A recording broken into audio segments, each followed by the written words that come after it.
នៅក្រុងសាវត្ថីមួយមានស្ដេចមួយអង្គទ្រង់ព្រះនាមព្រះបាទបសេនតិកោសលនៅមិនឆ្ងាយពីព្រះបរមរាជវាំងមានវិមានដ៏ស្ទឹមស្កៃមួយនោះគឺវិមានត្រកូលព្រាហ្មណ៍ដែលមានគេឈ្មោះល្បីល្បាញព្រាហ្មណ៍ម្នាក់នោះគឺជាបុរហិតនៃព្រះបាទបសេនតិកោសលកាលនោះព្រាហ្មណ៍នៃជាភរិយារបស់ព្រាហ្មណ៍បុរហិតម្នាក់នោះបានប្រសូតបុត្រាមួយដ៏ស្រស់ស្អាតប្រំប្រៃមួយរូបខណៈនោះក៏មានរឿងដ៏អស្ចារ្យមួយបានកើតឡើងគឺនៅពេលដែលកូននោះកើតមកភ្លាមបណ្ដាលឲ្យគ្រឿងសព្វាវុធទាំងអស់ដូចជាដាវលំពែងព្រះខ័នដែលនៅក្នុងគេហដ្ឋានឬក្នុងឃ្លាំងនានាបានរញ្ជួយទង្គិចគ្នាមានពន្លឺចាំងច្រាលបែកចេញជាផ្កាភ្លើងព្រាកព្រាកព្រាហ្មណ៍បរហិតជាបិតាឃើញដូច្នេះក៏ទាញក្តារនិងដីសមកគូសវាសលេខមើលជោគជតារាសីក៏យល់ឃើញថាកូនខ្ញុំកើតមកនេះនឹងមានបញ្ញាឆ្លៀសវៃល្អខ្លាំងណាស់ទោះតែមានឫទ្ធិរាសីជាចៅបានជាមានអភូតហេតុចម្លែកបែបនេះស្អែកឡើង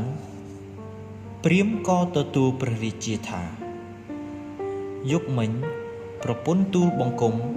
ប្រសូតបានបុត្រប្រុសម្នាក់គួរជាទីពេញចិត្តណាស់ទូលព្រះបង្គំបានពិចារណាមើលពីឫទ្ធិពីជោគជតារាសីឃើញថាកូននេះមានដេចបារមីមហិទ្ធិឫទ្ធិខ្លាំងពូកែឆ្លាតវាងវៃតែបុត្រទូលបង្គំមួយរូបនេះ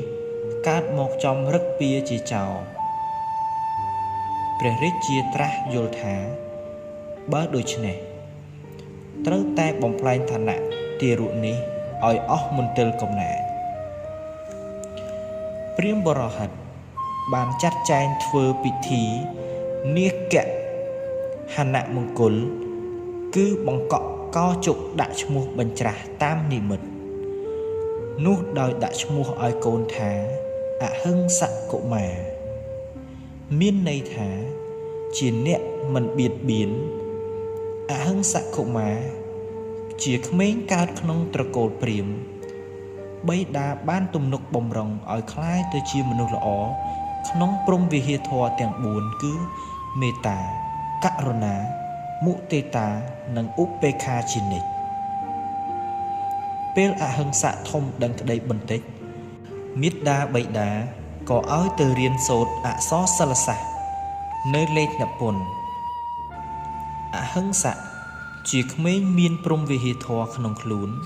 ដែលចូលចិត្តយកអាសាចំពោះអ្នកជិតខាងមិនដែលបៀតបៀនចំពោះអ្នកដទៃឡើយ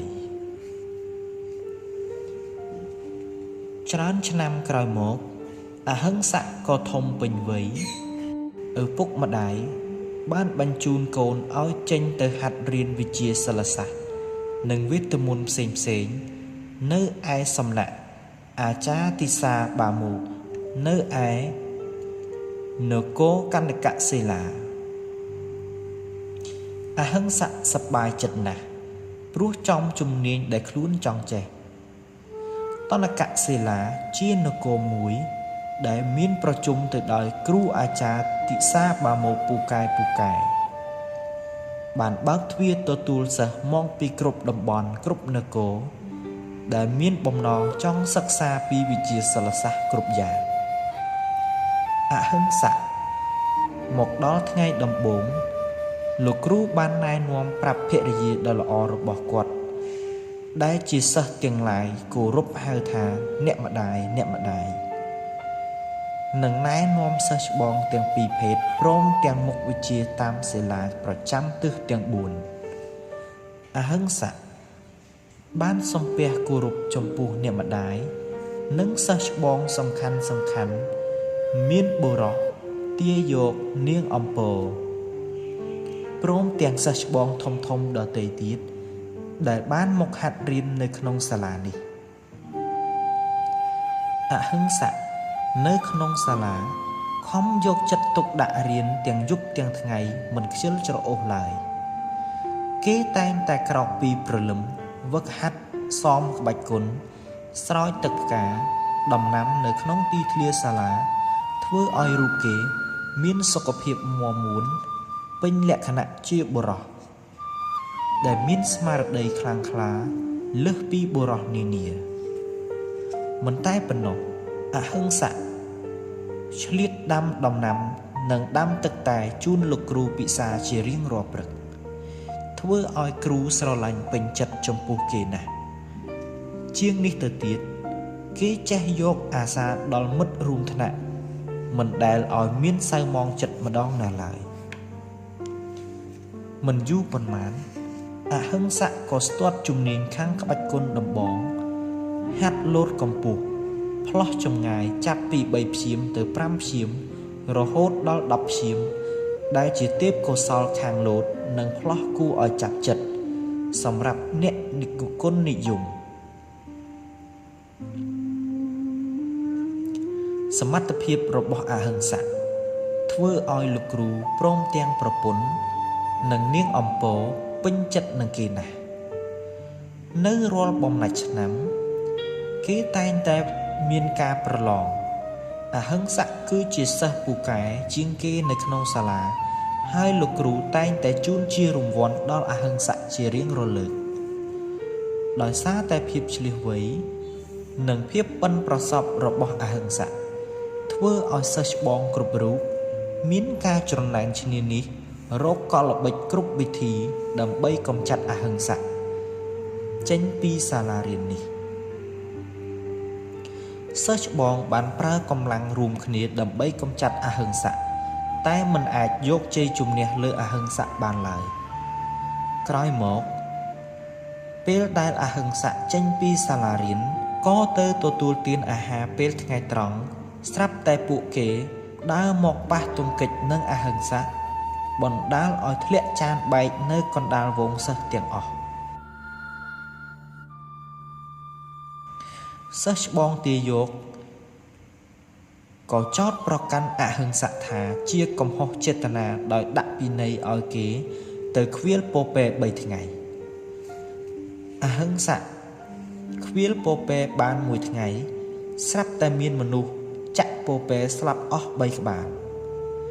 ទាយកនិងបពពួកក៏ចោទប្រកាន់អហិង្សៈថាបានសម្លាប់ពពែ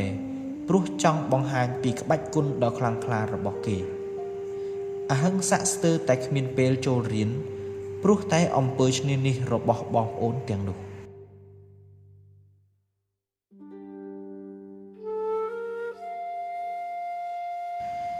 ការប្រឡងប្រចាំឆ្នាំបានមកដល់សិស្សច្បងធំសុទ្ធតែចង់ប្រកួតជាមួយអហិង្សៈតែគ្មាននរណាម្នាក់អាចផ្ដួលគេបានឡើយចុងក្រោយទាយកក៏ចេញមកប្រយុទ្ធជាមួយនឹងអហិង្សៈដោយប្រើគុណដាវពិសេសព្រោះប្រាថ្នាចង់ផ្ដាច់ជីវិតអហិង្សៈឲ្យផុតរលត់ពីសាលាគុណនេះតែដោយសំណាងអាក្រក់ទាយកទាំងនោះក៏ភ្លាត់ស្នៀតត្រូវកំភួនដៃកំភួនជើងជាមួយនឹងខ្នងដាវរបស់អហិង្សៈ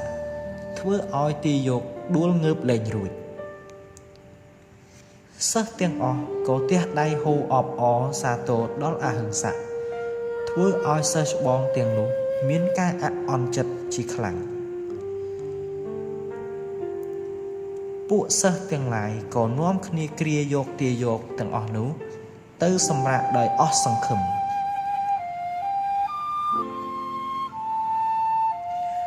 ពួកទាយកទាំងអស់នោះ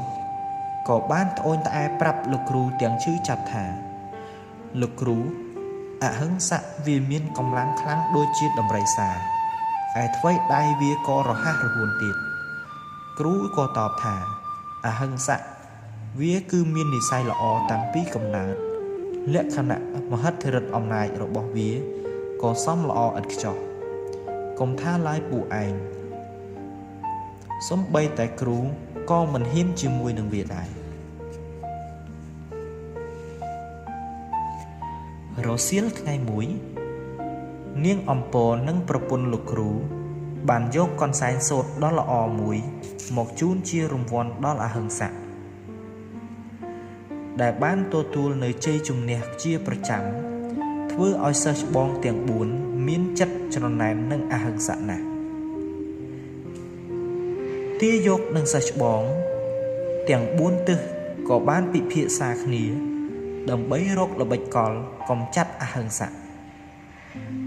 ទាយកប្រាប់ទៅលោកគ្រូថាលោកគ្រូបើលោកគ្រូនៅតែទុកវានៅទីនេះទៀតវានឹងដណ្ដើមឋានៈលោកគ្រូនឹងបាត់បង់កិត្តិយសនៅទីនេះអស់ហើយលោកគ្រូគិតដល់រឿងនេះក៏មានការភិតភ័យយ៉ាងមហិមាទើបសម្រេចចិត្តហៅអហិង្សៈមកជួបជាមួយហើយនិយាយថាអហិង្សៈថ្ងៃនេះគ្រូបានសម្រេចចិត្តបញ្ឈប់ឯងចេញពីសាលារៀននេះហើយព្រោះឯងមានចេតនាចង់បំបាក់មុខគ្រូនឹងធ្វើឲ្យរៀមច្បងមានរបួសខ្លាំងណាស់អហិង្សៈឮពាក្យដូច្នេះក៏ខកចិត្តជាខ្លាំងក៏លុតជង្គង់សំពះលោកគ្រូសុំទោសលោកគ្រូនេះគឺជារឿងចៃដន្យក្នុងការប្រឡងប៉ុណ្ណោះអហិង្សៈអង្វរលោកគ្រូទៀតថាតើឲ្យខ្ញុំធ្វើយ៉ាងម៉េចដើម្បីលុបលាងកំហុសនេះទោះជាលោកគ្រូឲ្យខ្ញុំធ្វើអ្វីក៏ខ្ញុំព្រមដែរតែខ្ញុំសូមបានចូលរៀនបន្តក្នុងវគ្គថ្មីលោកគ្រូក៏ឆ្លើយតបពិតមែនឬអហិង្សៈឯងនិយាយឲ្យរួចពីមាត់ទេដឹងអហិង្សៈក៏ស្ទុះទៅសំពះបាតជើងលោកគ្រូនិងសិស្សច្បងទាំង4ដោយមិនគិតពីឋានៈរបស់ខ្លួនឡើយលោកគ្រូក៏មានការអាណិតអាសូរដល់អហិង្សៈខ្លាំងណាស់ដែរទើបប្រាប់ឲ្យអហិង្សៈបើអញ្ចឹងចាំគ្រូគិតមើលសិនប៉ុន្តែឯងត្រូវចេញពីបរិវេណសាលានេះសិនបើគ្មានការអនុញ្ញាតពីយើងឯងមិនអាចចូលវិញបានឡើយអហិង្សៈសួរលោកគ្រូទៀតថាឲ្យខ្ញុំទៅនៅឯណាទៅលោកគ្រូនៅឯណាវាជារឿងរបស់ឯងគ្រូគ្មានពេលគិតរឿងនេះទេគ្រូក៏បន្ថែមទៀតថាអហិង្សៈមិនអាចតវ៉ាបានក៏សំពះលាអ្នកម្ដាយនិងនាងអំពររួចវិចបង្វិចចាក់ចេញពីសំណាក់ទៅរស់នៅជាមួយនឹងក្មេងកងវិលពពែរឿងប្រវត្តិអង្គលីមីលភាគទី2 3ថ្ងៃក្រោយមកអហិង្សៈមិនបានត្រឡប់ទៅស្រុកកំណើតវិញទេសិស្សច្បងក៏ទៅជួបលោកគ្រូដើម្បីនិយាយពីបញ្ហានេះទាយកប្រាប់ទៅលោកគ្រូថាអហិង្សៈមិនទាន់ទៅណាទេលោកគ្រូគឺវាកំពុងតែនៅសំងំក្បែរនេះដើម្បីរកវិធីមិនល្អណាមួយមកកំចាត់លោកគ្រូហើយសិស្សច្បងម្នាក់ឲ្យយោបល់ទៅកាន់គ្រូថាលោកគ្រូបើយើងនៅតែទុកវាទៀតគឺមិនល្អទេយើងគួរតែរួមដៃសម្លាប់វាតែម្ដងទៅលោកគ្រូក៏បាននិយាយថាទេពួកយើងមិនអាចយកឈ្នះវាបានទេវាមានបរិស័កលក្ខណៈនិស័យកម្លាំងមហិទ្ធិឫទ្ធិខ្លាំងពូកែតាំងពីធម្មជាតិដើមកំណើតមក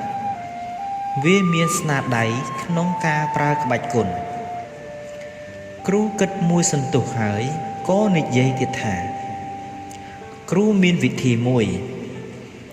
យើងមិនបាច់សម្លាប់វាទេគឺឲ្យវាចេញទៅរកម្រាមដៃមនុស្សឲ្យបានគ្រប់ចំនួន 1000 ដោយសម្លាប់កាត់យកតែមេដៃ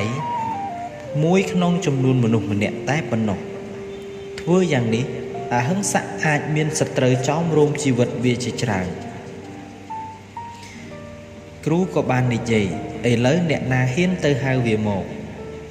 សិស្សច្បងទាំង4គ្មាននរណាហ៊ាននិយាយហើយគ្មានអ្នកណាហ៊ានទៅជួបនឹងអហិង្សៈទេ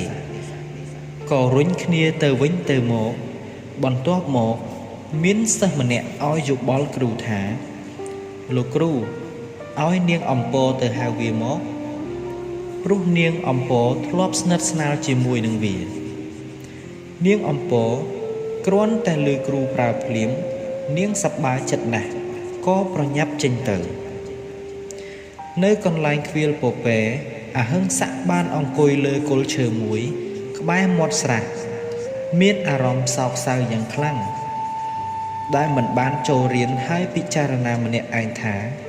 ពុំឃើញមានកំហុសអ្វីជាដុំកំភួនសោះអាហឹង្ស័កមិនអាចត្រឡប់ទៅចូលនគរវិញបានទេព្រោះមាតាបិតាជាត្រកូលព្រាហ្មណ៍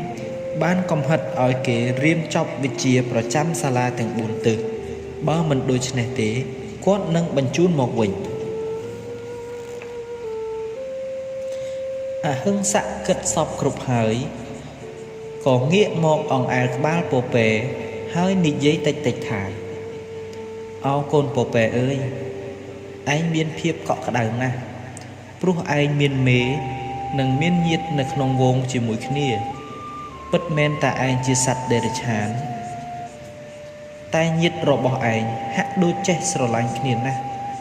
មិនមានការឈ្នានីសព្យាបាទដូចជាវងមនុស្សឡើយពេលខ្លះពួកអ្នកមានសេចក្តីសុខជាងខ្ញុំទៅទៀតដូចជាពេលនេះជាដើមអហិង្ស័កកំពុងតែមានអារម្មណ៍អន្លង់អន្លូចស្រាប់តែនាងអំពរមកដល់ហើយនិយាយទាំងត្រហេបត្រហប់ថាបងអហិង្ស័កលោកគ្រូហៅបងទៅជួប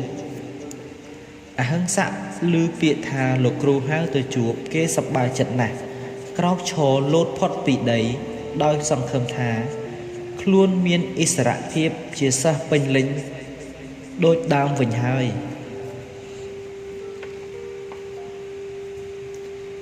អហិង្ស័កសំដៅរកបន្ទប់លោកគ្រូហើយលុតជង្គង់អោនគោរពថ្វាយបង្គំគ្រូ3ដងចាំស្ដាប់លោកគ្រូនិយាយមកកាន់គេថាល្អហើយអហិង្ស័កតើឯងចង់រៀនមន្តវិជ្ជាមែនទេអហិង្ស័កក៏ឆ្លើយថាមែនហើយលោកគ្រូខ្ញុំកំពុងតែទទួលបាននៅវិជ្ជាល្អទាំងនោះខ្ញុំគួរតែលះបង់ចោលទាំងកណ្ដាលទីយ៉ាងនេះទេលោកគ្រូបន្តទៀតថាគ្រូលើកលែងទោសឲ្យឯងមួយរយៈសិនចុះព្រោះគ្រូដឹងថាឯងមានឧបនិស្ស័យល្អក្នុងការសិក្សាសិលសាស្ត្រវិទ្យាមន្តតែឯងត្រូវឈប់ពេញ1ឆ្នាំហេតុអីទៅលោកគ្រូអហិង្ស័កក៏និយាយថាហេតុអីទៅលោកគ្រូ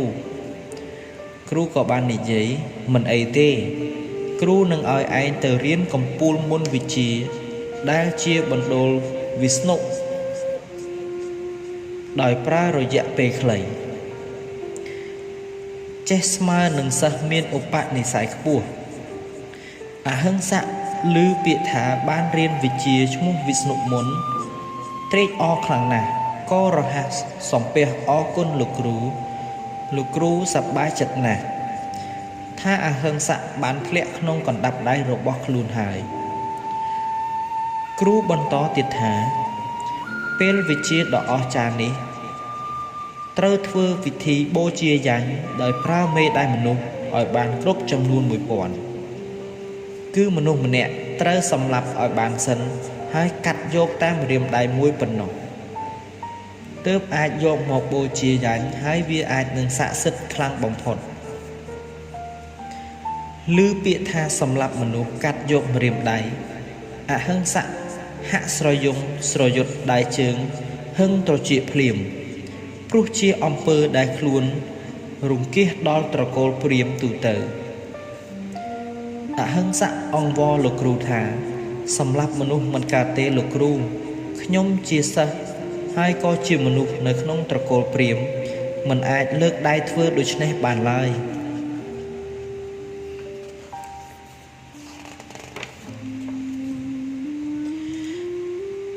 គ្រូបើកភ្នែកធំចងចិញ្ចើមខំថ្មិញញ័រពុកមាត់ដាក់អហិង្ស័កថាបើឯងធ្វើមិនបានទេក៏មិនបាច់មកជន់ដីសាលានេះទៀតដែរអហិង្ស័កឃើញលោកគ្រូខំថ្មិញសម្លក់សម្លឹងដាក់ខ្លួនដូចនេះក៏អង្វរដោយក្តីគោរពថា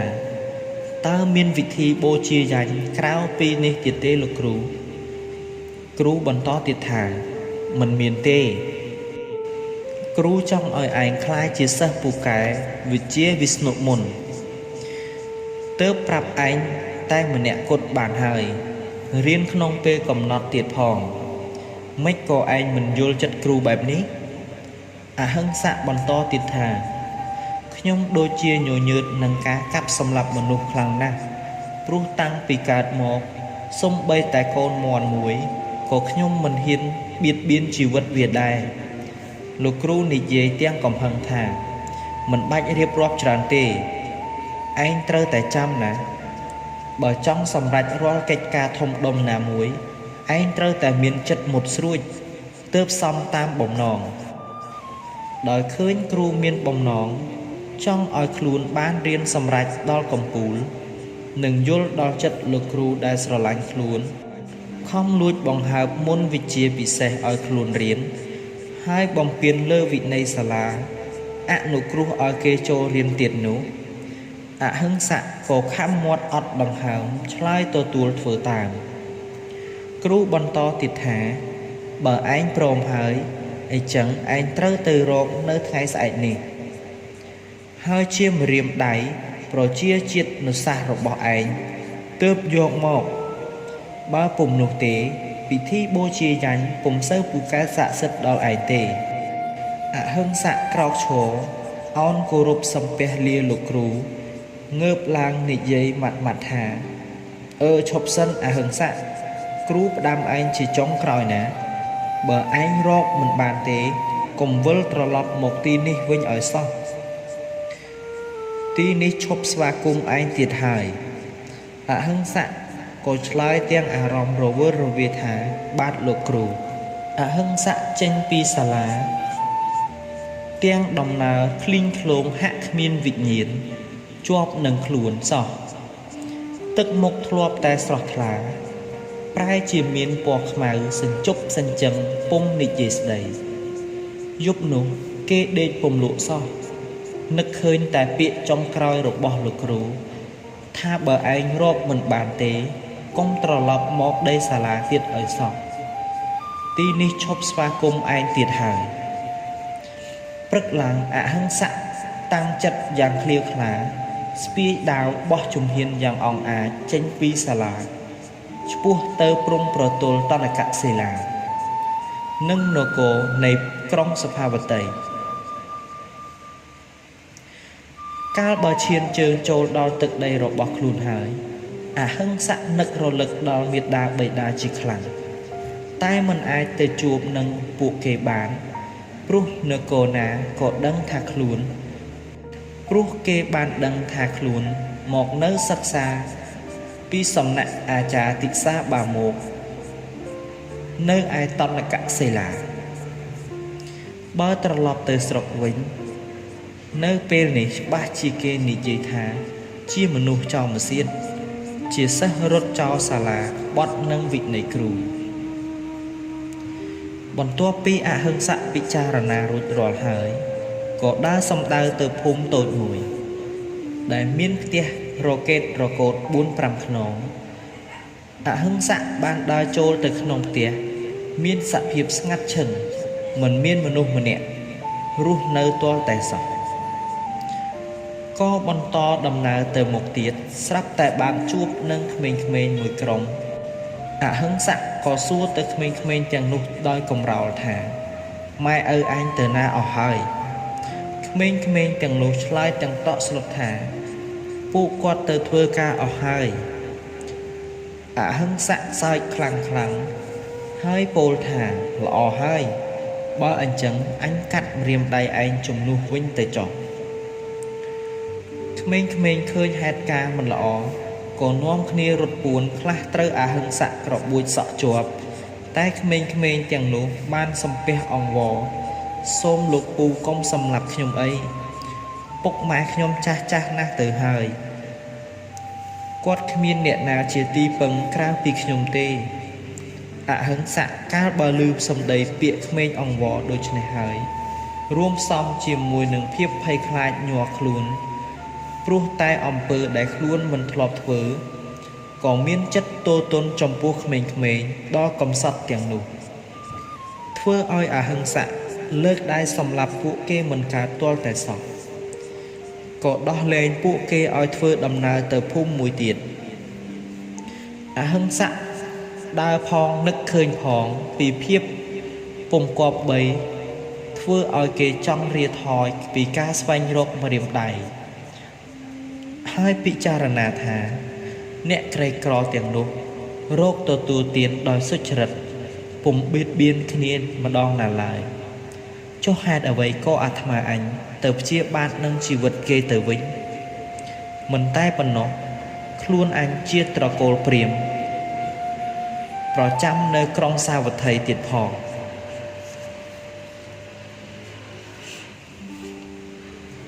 អហិង្សៈគិតដល់ត្រឹមនេះក៏ឈប់សិនចឹងគិតបន្តិចស្រាប់តែនឹកឃើញពាក្យសម្ដីគ្រូចុងក្រោយរបស់ខ្លួនក៏តាំងចិត្តយ៉ាងមុតមមដើរសម្ដៅទៅក្នុងភូមិស្ទុះស្លេវចូលទៅកាប់សម្លាប់មនុស្សមិនញញើតដៃបណ្ដាលឲ្យផ្អើលឆោឡោរត់រកតែប្រះអាយុរៀងខ្លួនប្រជាជនជាច្រើនកាន់ដំបងខ្លះកាន់កំបិតខ្លះក៏កាន់ពូថៅចោមរោមទប់ទល់នឹងអហិង្សៈតែគួរឲ្យស្ដាយណាស់មនុស្សទាំងអស់ត្រូវស្លាប់ដោយសារតែអហិង្សៈសម្លាប់យកព្រាមដៃមកធ្វើជាកំរងពាក់ពេញខ្លួនដោយសារតែអំពើខុសខើដែលអហិង្សៈបានសម្លាប់មនុស្សតាំងពីភូមិមួយទៅភូមិមួយអហិង្សៈបានទទួលរហស្សនាមថ្មីមួយទៀតថាមហាចៅអង្គលីមៀលលុះអង្គលីមៀលចៅទៅដល់ភូមិណាអ្នកស្រុកផ្អើលដល់ភូមិនោះដំណឹងមហាចៅអង្គលីមៀលក៏បានល្បីសុះសាយទៅដល់ស្រុកតូចធំនិគមជនបទបណ្ដាលឲ្យព្រះបាទបសេនតិកោសលទ្រង់ចាត់ទ័ពស្រួចមួយដែលជាកងទ័ពពិសេសមានគ្នា30នាក់មកបង្ក្រាបមហាចៅអង្គលីមៀលកងទ័ពមកដល់ទីតាំងក៏ប្រទះឃើញអង្គលីមៀលដើរសម្ដៅមកជួតក្បាលនឹងកន្សែងក្រហមមានកំរងម្រាមដៃមនុស្សពាសពេញខ្លួនស្ពាយដាវយ៉ាងអង្អាចកងសន្តិសុខឃើញដូច្នេះក៏រៀបក្បួនជារង្វង់ស្នែងក្របីចូលទៅឡោមព័ទ្ធចាប់មហាចៅអង្គលីមៀលឃើញហើយក៏ដើរចូលគ្មានតក់ស្លុតបន្តិចសោះ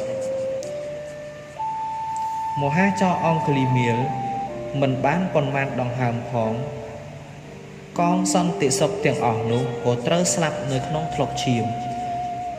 ព្រោះតែអំពើដ៏ខុសខើរបស់មហាចៅអង្គលីមៀលបន្ទាប់មកអង្គលីមៀលបានដើរកាត់ប្រមូលរកម្រាមដៃរបស់សន្តិសុខទាំងអស់នោះដើម្បីឲ្យគ្រប់1000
រឿង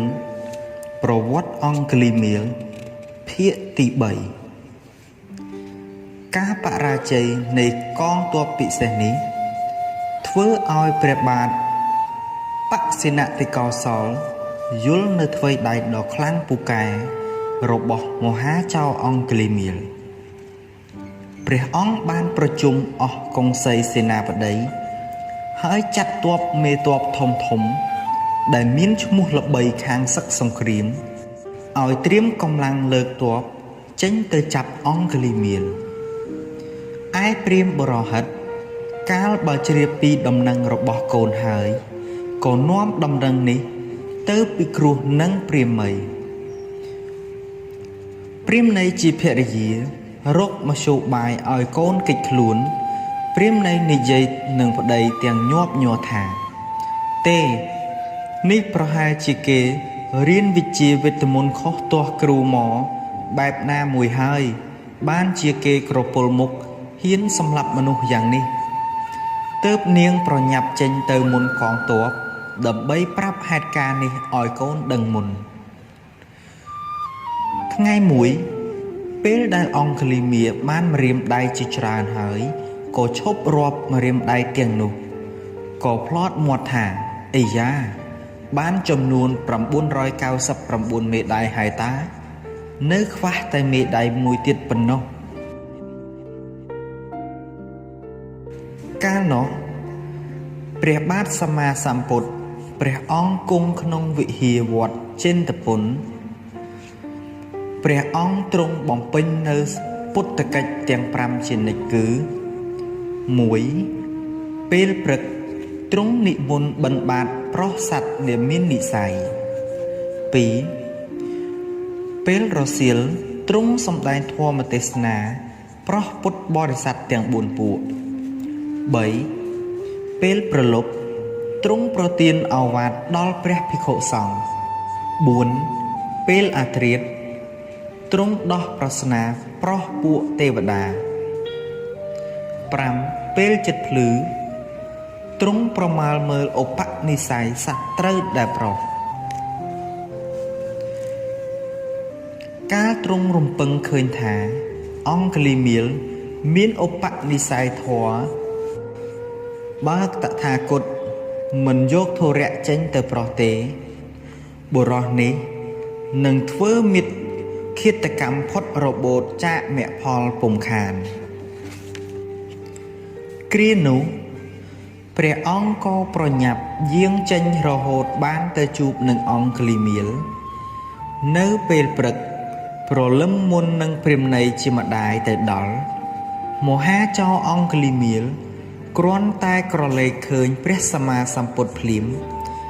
ក៏ដេញតាមយ៉ាងលឿនស្លៅសម្ដៅព្រះអង្គ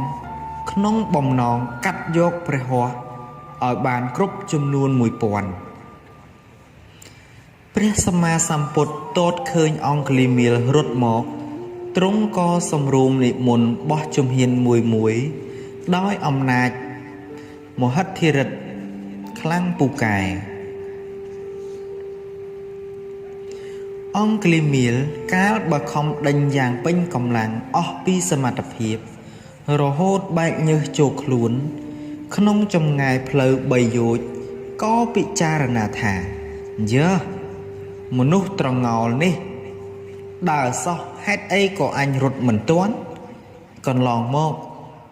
ទោះជាអំណាចសេះរត់លឿនយ៉ាងណាគង់តែអញជិះខ្នងវាបានចុះម្នាក់នេះអីក៏អស់ចាម្លេះអង្គលីមៀលក៏ហៅព្រះអង្គថាណែសមណៈឈប់សិនទើបព្រះដ៏មានបុណ្យទ្រង់មានសង្ឃដីកាថាតថាគតឈប់ហើយអង្គលីមៀលតបវិញថាឯងនិយាយកុហកព្រះអង្គត្រាស់ថាតថាគតបានឈប់ហើយតែព្រះស្ដែងទេដែលមិនទាន់ឈប់នោះអង្គលីមៀលហាក់ដូចមានសតិពិចារណានៅសង្ឃដីកាមួយឃ្លានេះដោយអំណាចបញ្ញកម្មដែលខ្លួនបានសន្សំជាមួយនឹងជ្រុំជ្រែងផងអង្គលីមៀលក៏សួរនៅអត្ថន័យពាក្យនេះថាណែសមណៈឈប់សិនហើយពន្យល់មកមើលតើពាក្យថាឯងឈប់រីឯយើងមិនទាន់ឈប់នេះមានន័យយ៉ាងដូចម្ដេចទៅព្រះសម្មាសម្ពុទ្ធជ្រាបថាខណៈចិត្តអង្គលីមៀលបានធ្លាក់ចុះក្នុងការពិចារណាទើបទ្រង់ឈប់រួចងាកមកប្រុស ហើយព្រះអង្គទ្រង់ញែកនៃខ្លីៗថាតថាគតឈប់ហើយគឺឈប់ធ្វើអំពើបាបជាអកុសលទាំងពួងដែលនាំឲ្យមានផលជាទុក្ខដល់អ្នកមកជាយូរហើយតែព្រះស្ដែងទេដែលមិនទាន់ឈប់គឺមិនទាន់ឈប់ចាកបាបធម៌ដូច្នេះព្រះពុទ្ធដីកាប៉ុណ្ណេះធ្វើឲ្យអង្គលីមៀលភ្ញាក់ស្មារតីរលឹកនឹកឃើញទោសរបស់ខ្លួនភ្លាមព្រះសម្មាសម្ពុទ្ធជ្រាបនៅទឹកចិត្តដែលគេកំពុងតែពិចារណានោះទើបព្រះទ្រង់ត្រាស់រំលឹកព្រះពុទ្ធបានមានសង្ឃដីកាថាការដែលចង់ឲ្យខ្លួនពូកែហើយប្រព្រឹត្តនៅអំពើបៀតបៀនអ្នកដទៃនោះជាទោសក្នុងបច្ចុប្បន្ននិងទោសនៅក្នុងបរលោកផងឯពាក្យថាពូកែប្រះចាកទុកនោះវិញជាផ្លូវដែលតថាគតបានប្រព្រឹត្តហើយដល់ប្រពៃដូចជាពេលនេះព្រះស្ដែងខំរត់ដេញតថាគតដែលកំពុងដើរអស់ចម្ងាយផ្លូវបីយយគត់តែពុំអាចសម្រេចបាននេះជាឧទាហរណ៍អង្គលីមៀលបានរលឹកនឹកឃើញនៅហេតុផលដ៏អស្ចារ្យនេះទើបអង្គលីមៀលដោះគ្រឿងសភាវុធនិងកម្រងដៃចេញពីខ្លួនក្រវែងចោលទៅក្នុងជ្រោះដ៏សែនជ្រៅនិងកម្រងម្រាមដៃរួចចូលមកក្រាបថ្វាយបង្គំព្រះសម្មាសម្ពុទ្ធសូមខមាទោសហើយទទួលសូមឧបជាសម្បត្តិក្នុងសំណាក់ព្រះអង្គព្រះអង្គបានអនុញ្ញាតឲ្យបានជាស្រេចហើយទ្រង់នាំអង្គលីមៀលមកកាន់វត្តចិត្តពន្ធនៅក្នុងថ្ងៃនោះឯងកាលចូលមកដល់ក្នុងវត្តចិត្តពន្ធអង្គលីមៀលបានក្រឡេកឃើញភិក្ខុសង្ឃជាច្រើនរាប់រយអង្គដែលប្រព្រឹត្តប្រតិបត្តិនិងសម្រួមចិត្តនិងមានភាពបរិសុទ្ធធ្វើឲ្យលោកសោកស្ដាយយ៉ាងខ្លាំងនៅអំពើដែលខ្លួនធ្លាប់ធ្វើកន្លងមកហើយលោកខិតខំរៀនសូត្រធម៌វិន័យនិងសមាធិរងាប់ចិត្ត2-3ថ្ងៃកន្លងមកអង្គលីមៀលក៏បាននិមន្តចូលទៅបិណ្ឌបាតនៅក្នុងភូមិនៅក្រុងសាវត្ថីជាមួយនឹងភិក្ខុសង្ឃដទៃទៀតលុះទៅដល់ស្រុកអ្នកស្រុកបានឃើញលោកហើយក៏ផិតភ័យផ្អើលរត់ចូលទៅក្នុងកំពែងព្រះនគរនាំគ្នាបិទទ្វារទាំងតូចទាំងធំអង្គលីមៀលភិក្ខុលោកនិមន្តទៅដល់ទីណាមានតែសំឡេងឆោឡោនៅទីនោះគ្មានជនណាមានសទ្ធាប្រគេនចង្ហាន់ដល់លោកឡើយថ្លែងពីព្រះបាទបសិណតិកោសលជ្រាបថាអង្គលីមៀលដេញតាមព្រះសម្មាសម្ពុទ្ធដល់វត្តចិត្តពន្ធទ្រង់ក៏លើកពលសេនាយោធាសំខាន់ចូលទៅឡោមព័ទ្ធជិតក្នុងព្រះវិហារហើយចូលទៅថ្វាយបង្គំទូលសួរព្រះសាស្តាឯព្រះសាស្តាទ្រង់ជ្រាបថាព្រះរាជាប៉ងនឹងចាប់អង្គលីមៀលដែលកំពុងតែគង់នៅជាមួយព្រះអង្គក្នុងមហាវិហារក៏ទ្រង់អភិសង្ខាបដិហាបំបាំងមិនអោយព្រះអង្គព្រះរាជាទតឃើញភិក្ខុអង្គលីមៀលឡើយព្រះរាជាក្រាបថ្វាយបង្គំព្រះសាស្តាហើយទូលថាព្រះអង្គតើអង្គលីមៀលមានមកលាក់ខ្លួននៅក្នុងវត្តនេះទេព្រះអង្គសាស្តាមានសង្ឃដីកាថាបបិទ្ធព្រះរាជាព្រះអង្គលីមៀលនៅទីនេះមែនតែគេបានឧបសម្បទាជាភិក្ខុទៅហើយព្រះរាជាឮថាអង្គលីមៀលបួសហើយទ្រង់ក៏ឈប់ព្រួយបារម្ភបន្តិចទើបចូលទៅទូលតបព្រះសាស្តាថាបើគេបួសជាការល្អហើយព្រះសាស្តាមានសង្ឃដីកាសួរថាតើព្រះរាជានឹងយកទោសគេទៀតទេព្រះរាជាលើកហាត់ប្រណម្យតបទៀតថាក្រាបទូលខ្ញុំព្រះករុណាមិនយកទោសអីទៀតទេព្រោះគេបានព្រះអង្គទូលមានព្រានប្រដៅហើយព្រះសម្មាសម្ពុទ្ធ ទ្រង់បើកអភិសង្ខារបដិហាឲ្យព្រះអង្គព្រះរាជាទតឃើញអង្គលីមៀលភិក្ខុពេលនោះព្រះបាទបសិណតិកោសលទ្រង់ទតឃើញរូបរាងនិងភាពដ៏អស្ចារ្យនៃភិក្ខុអង្គលីមៀលដោយព្រះហឫទ័យស្ញប់ស្ញែងជាខ្លាំងរួចក្រាបថ្វាយបង្គំលាព្រះដ៏មានប្រភាកយាងនិមន្តនាំចូលទៅក្នុងព្រះនគរវិញ